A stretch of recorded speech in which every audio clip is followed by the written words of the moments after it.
Hello. अभी आप लोग को फिजिक्स का एक टॉपिक डायमेंशन यानी कि बीमा का कॉन्सेप्ट आपको दिया जा रहा है। ये अक्सर टॉपिक है जो गलतियां होने का चांस ज़्यादा रहता है इसमें, और ये जरा सा भी ध्यान में रखेंगे तो केवल मात्र 4-5 फॉर्मूला का जो संकेत है उसको ध्यान में अगर हम रखेंगे तो इसको आसानी से हम बना पाएंगे। समझने का प्रयास करते हैं। हमारा बोर्ड पर सब लिखा हुआ है, उसको केवल समझना है। सबसे पहले हम लंबाई को हम मापने के लिए यूज करते हैं। वो दूरी होता है, एक तरह की दूरी ही है लंबाई, और लंबाई को मापते हैं एल से। उसको हम मापते कुछ से हो, हम जब डायमेंशनल बनाते रहेंगे उस समय ध्यान रखेंगे कि लंबाई का जो संकेत रखेंगे वो एल रखेंगे, कैपिटल एल। उसी तरह जब हम द्रव्यमान को यूज कर रहे होंगे, फॉर्मूला में जब मेरा द्रव्यमान आ रहा होगा तो उस समय हम उसके लिए एम यूज करेंगे, कैपिटल एम। समय रहेगा तो टी यूज करेंगे, विद्युत धारा रहेगा तो आई या ए यूज करेंगे, और ताप रहेगा तो क्यू या के यूज करेंगे। यहाँ कहीं कहीं रहता है कि एम एल टी, जिसका ऐसे लिखने के लिए तीनों लिखा जाता है। कहीं कहीं आपको जो जरूरी है उसको भी लिखते हैं। अगर तीनों को नहीं है, मान लीजिए कि हमारा एल का ही वैल्यू मालूम है तो बाकी को जीरो किया जाता है, और एल के अगर हम स्क्वायर हो रहा है या पावर 3 हो रहा है तो इसको स्क्वायर किया जाता है। अगर ये है और ये अगर एम जीरो है, एल के पावर कुछ है, टी के भी वैल्यू है तो टी के वैल्यू भी अगर माइनस में है तो माइनस में, इस तरह से तीनों को दिया जाता है। तो हम सूत्र के माध्यम से वहां पहला क्षेत्रफल का आयतन का फॉर्मूला है, उसको माध्यम से हम समझने का प्रयास करते हैं। देखिए, पहले है हमारा आयतन। आयतन का फॉर्मूला आप सभी जानते होंगे कि लंबाई गुना में चौड़ाई और गुना में ऊंचाई होता है। हम इसका डायमेंशनल फॉर्मूला निकालेंगे तो लंबाई को हम भी मापेंगे एल से। चौड़ाई चौड़ाई भी एक हमारा लंबाई ही है। जो ऊंचा कुछ भी ज्यादा होगा तो हम चौड़ाई बहुत ज्यादा हो जाएगा तो एक लंबाई ही है, तो इसको भी हम एल से मापेंगे, और ऊंचाई को भी एल से मापेंगे। लंबाई एल, चौड़ाई को भी एल से, ऊंचाई को भी एल से, तो एल एल गुना होकर के एल क्यू हो गया।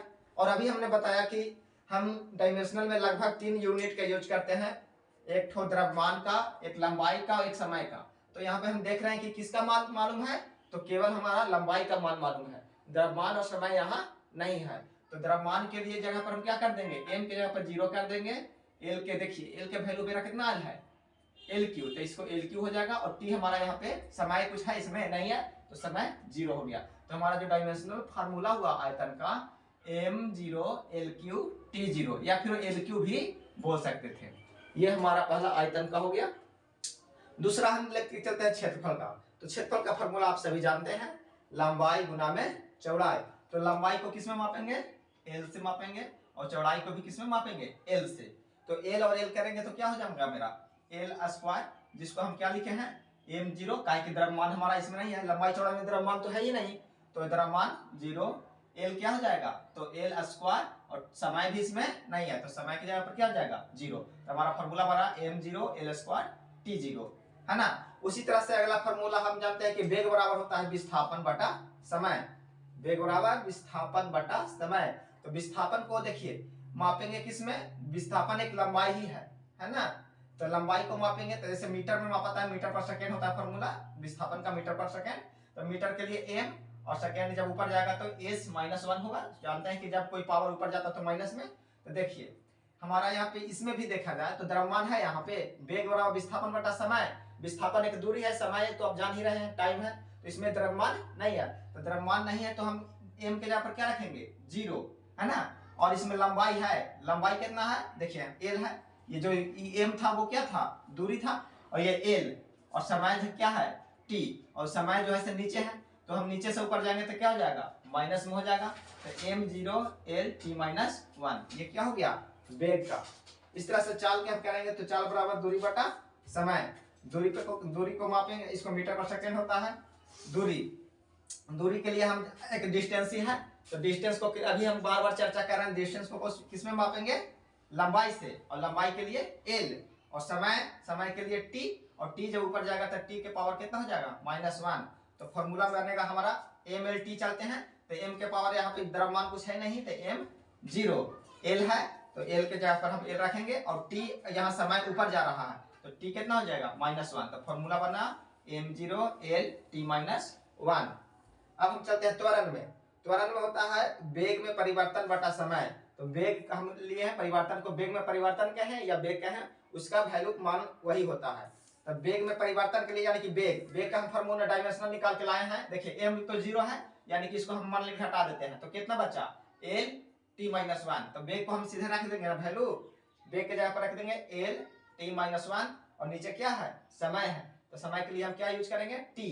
तो हमारा यहाँ भी द्रव्यमान नहीं है, तो द्रव्यमान नहीं है तो m0 और l t, ये l और t हो गया और ये -1 t था और आप जानते हैं कि नीचे से कोई ऊपर जाएगा तो एक और -1 होगा। तो -1 और एक और -1 तो क्या हो जाएगा -2। तो हमारा जो त्वरण का फॉर्मूला बना m0 l t -2। देखिए त्वरण के अभी हम देख रहे हैं कौन चीज, वेग बटा समय। वेग को हम मीटर पर सेकेंड और समय के लिए नीचे सेकेंड। तो क्या हो जाएगा, यहाँ पे द्रव्यमान भी नहीं है तो m0 और ये वेग है तो ये कौची में लाएगा, दूरी जो है से m है जो एक दूरी है ना, यानी कि l है और समय यहाँ भी समय और यहाँ भी समय। तो समय दो हो गया तो ऊपर जाएगा तो t -2। तो त्वरण का क्या हो गया था m0 l t -2।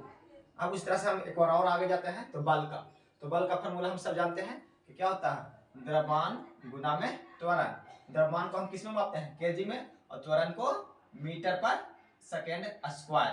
तो पूरा इसको हम एक ही तरह मिलाएंगे, गुना हटा कर कितना हो जाएगा केजी मीटर पर सेकेंड स्क्वायर। और केजी मीटर पर सेकेंड स्क्वायर को क्या बोलते हैं न्यूटन।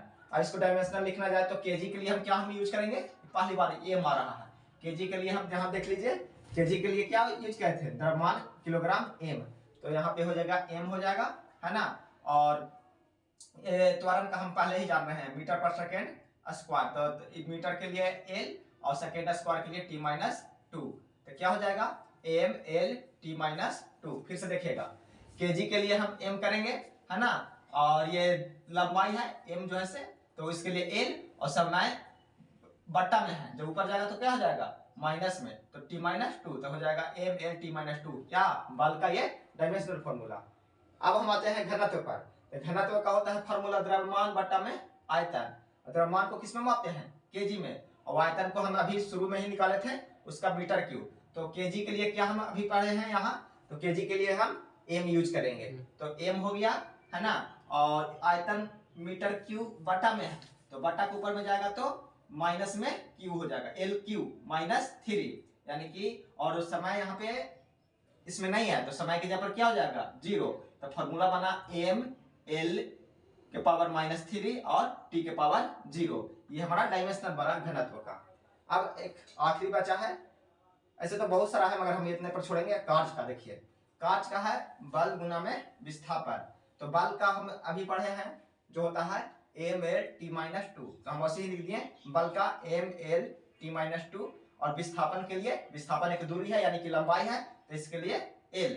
तो क्या होगा मेरा फॉर्मूला, m तो m ऐसे ही रह जाएगा, l यहाँ है भी यहाँ भी, तो l और l गुना करेगा तो l स्क्वायर और t -2 और t -2 इस तरह से है ही। तो हमारा कांच का जो फॉर्मूला हो गया m l t m l square t -2। ये हमारा फॉर्मूला हो गया। ये डायमेंशनल लिखने का तरीका है। इसी तरह से और जो जितना भी फॉर्मूला है उसका सबका डायमेंशनल लिखाएगा, बस आपको कोई को भी लिख सकते हैं, उसका फॉर्मूला का सूत्र याद रहना चाहिए। जैसे हमको त्वरण का वेग बटा समय याद रहेगा तभी बनेगा, कार्य का बल गुना विस्थापन याद रहेगा तभी बनेगा, और इस तरह से हम डायमेंशनल लिखते हैं और ये ध्यान में रखेंगे और इसके अनुसार फॉर्मूला पर बैठाते रहेंगे। तो आज हम इस क्लास को इतने तक रखते हैं। अगला बार में हम और जो डिफिकल्ट रहता है डायमेंशनल निकालना उसको सीखेंगे। धन्यवाद, आज के लिए ही इतना ही।